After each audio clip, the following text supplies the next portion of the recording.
Rugby World Cup 2023, folks, semi-final number 2. England taking on South Africa from the start of France. We're going to go through some lineups, recent history, predictions, stats, and you guys can let us know your thoughts on how this one is going to go. Much being made of the fact that this is a repeat of the 2019 final, but obviously the two teams are in very different places since then. And when you're looking at their recent history, they haven't actually played each other that much, remembering that England toured South Africa was it 2018 prior to the 2019 World Cup, so they had more kind of head-to-head results back then. And we do have, if we're looking at the last 5 games, we have one game from that English tour of South Africa on that list, which was a 25-10 win for England after they'd already lost that series. And then the repeat fixture, or reverse fixture in the same year, was a 1-point win to England back at Twickenham. Is that the Andre Esterhuizen no call Farrell tackle game? I feel like it is off the top of my head. And then you got the World Cup final, which is the one of 2 wins that South Africa's got among the last 5, 32-12. And the most recent one is that 27-13 win last year, which is the one that probably cost Eddie Jones's job. If he wins that one, maybe he's kept on. But yeah, I just remember Kurtley Arendse playing pretty well in that game. It's been a wee while. I've seen a lot of rugby since then, but that still sticks in the mind. Arendse is in the team, but we'll get to the England squad first because they have made a couple of changes, which is more than we can say for the South Africans. But Joe Marler, Jamie George, and Dan Kolbe, that's the front row. So Joe Marler swaps places with Ellis Genge. Steve Borthwick always very coy in his answers about why he is making particular changes. Obviously, Ellis Genge is a better ball carrier.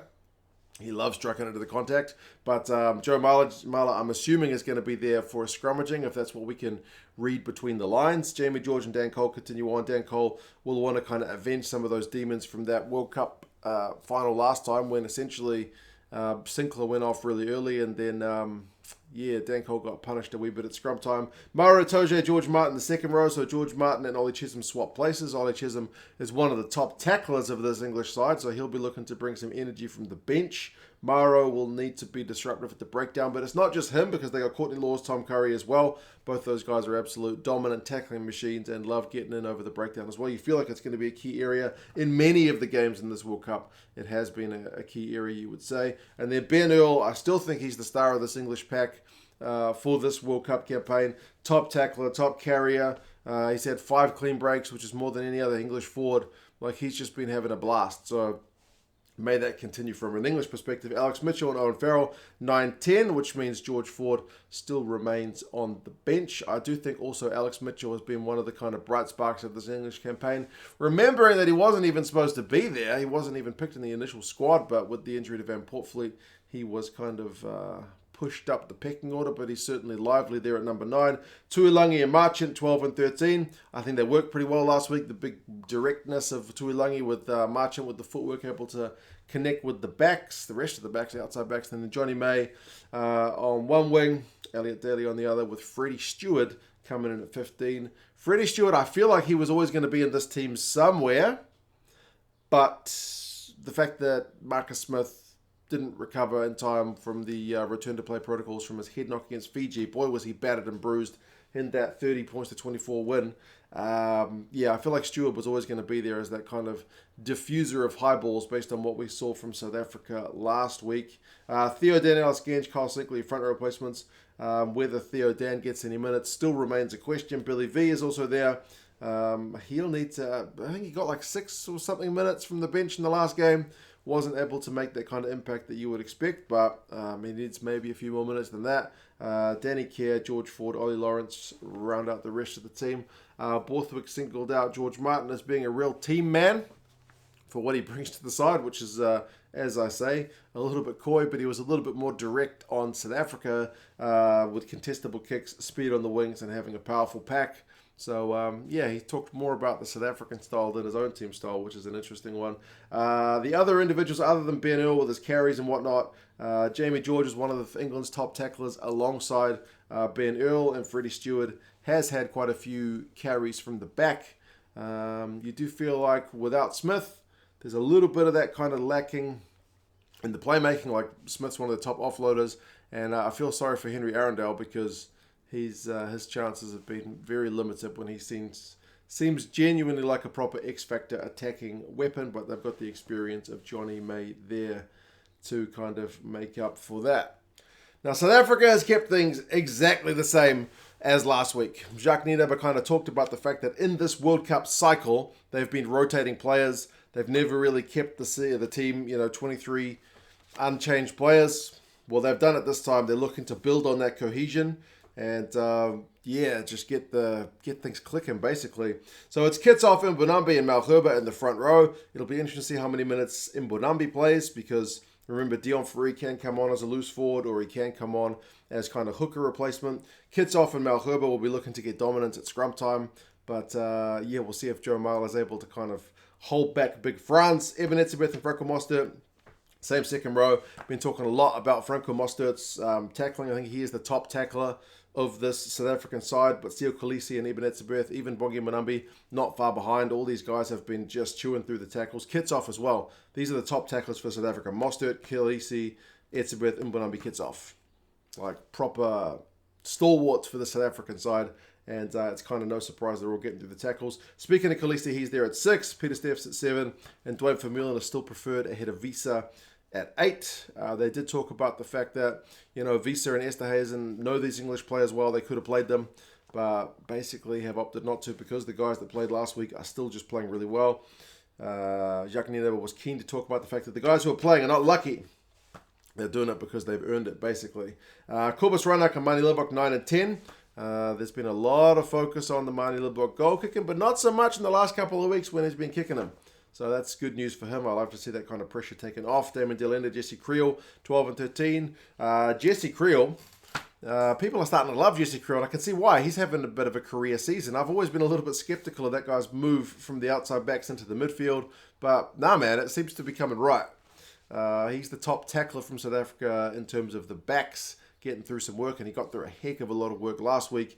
Damian Allende also, he chased everything last week as well. He's a big unit. And then Courtney, Arendse, and Cheslin Kolbe, those are some proper attacking wingers. Cheslin Kolbe was the star of the show last week with the charge down, in particular on Ramos. He's another guy who just seems to be like the Energizer Bunny with all the energy he has. And then Damian Willemse there at 15. He is one of the top carriers for the South African side as well.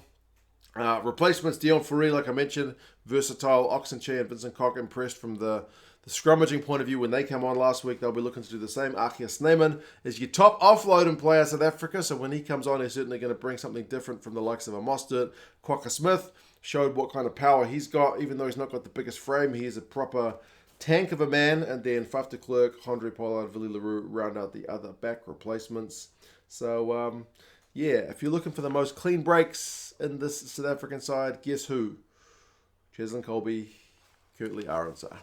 They'll be looking to do the same in this one. Stats-wise for both of the teams, if you're looking at England, they are scoring fewer than 2 tries a game in 2023 against Tier 1 sides. So they're not a prolific try-scoring side. But we have seen in the game against Fiji, in the game against Argentina, it's not always the side that scores more tries that wins the game. It tends to be the side that scores the most points. So, we've got some players that from the boot, George Ford did it against Argentina, Owen Farrell was doing it against Fiji. If they keep clocking up that scoreboard, you can be in trouble. They kick the ball a lot, 33 times on average at the Rugby World Cup, which is something for other sides to deal with. Everyone thinks about South Africa as a kicking side. England kick way more than South Africa. South Africa kicks like 20-something times a game.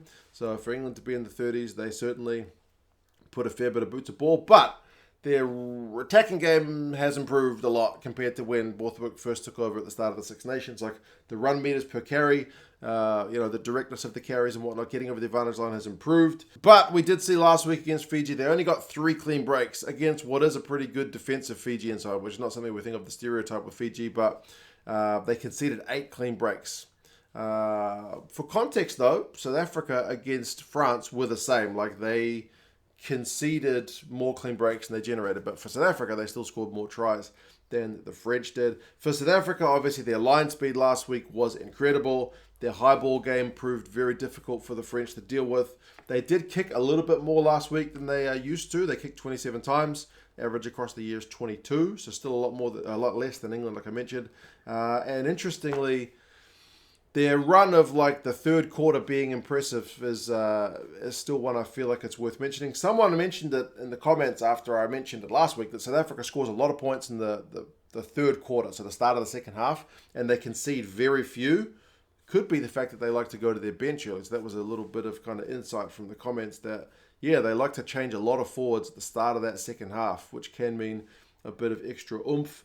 They're averaging 3.5 tries a game, so 3.5 tries per game, so 3 or 4 tries a game against Tier 1 teams this year, and a lot more through the backs than the forwards. So some of those stereotypes about South Africa just being a kicking team and not scoring, a mauling team and whatnot, don't necessarily match with all the numbers. England's line out this World Cup is at around about 90%, which is bloody good, but South Africa's is pretty similar. England does have a better goal kicking percentage across the year 2023, but South Africa's goal kicking the last 2 games, I think one was 80%, one was 100%. It's coming right at the right time. Ben O'Keefe is the ref for this one at the Stade de France. It's his second game in 2 weeks after refereeing the quarterfinal. 9 o'clock kickoff, which is 8 o'clock in the morning for those of us here in New Zealand, which is a pretty decent kickoff time. Predictions: South Africa are favourites by 13 points according to the bookies and 11 points according to the Rugby Forecast algorithm. So South Africa predicted to get this one done by more than a try. If you want England rugby gear, England fans, if you're optimistic or not about how England may go at the weekend, England Rugby store, I'll put a link down in the description. They have all your England rugby gear needs. But yes, you guys let us know your thoughts. How do you think this one is going to go? South Africa battle-hardened after that Pool B and then huge quarterfinal against the French. Or do you think England, the only undefeated side remaining at this World Cup, can they keep that run going all the way to a final? You guys let us know your thoughts. And yeah, I'll talk to you guys again soon. See you later.